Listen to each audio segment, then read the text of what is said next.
Tonight, Michigan Attorney General Dana Nessel is weighing in on the court decision ending the criminal prosecutions in the Flint water case. Bring in our concerned investigator Hank Winchester, who of course has spent so much time in Flint since then.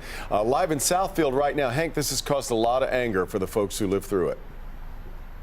And Devin, rightfully so. I mean, you've got an entire community of people kind of in shock right now that no one is going to be held legally responsible for what happened there in the city of Flint.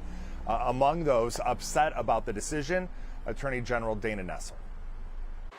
Flint, no justice for the vehicle city and the thousands poisoned during the Flint water crisis. This after the Michigan State Supreme Court ruling that essentially shuts down the criminal case. Now for the first time, Michigan Attorney General Dana Nessel on the Flint case flop. You can try your very hardest to handle any civil or criminal matter, but it doesn't always mean you get the rulings that you want from the courts that you appear before. Shortly after taking office, Nessel took over the case. Team Todd Flood off the job. Nessel appointing a team of well-respected vets, Worthy and Hamoud, to head up the investigation. I know that I appointed two of the best prosecutors in the state to handle this.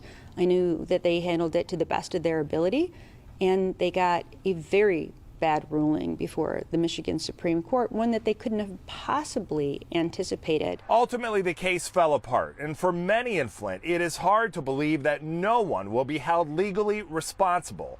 Nessel, too, says she is frustrated, to say the least. My heart aches for the people of the city of Flint who were looking for criminal accountability and now aren't going to have it.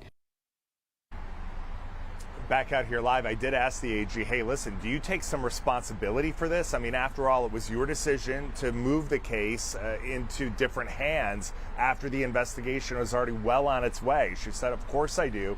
But right now, she says she's focused on reading the decision, learning exactly what happened here.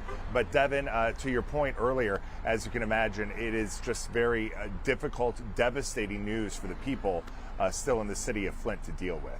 We're live here tonight. Hank Winchester, help me, Hank. Well, and pretty stinging from the high court, given that it was a unanimous decision.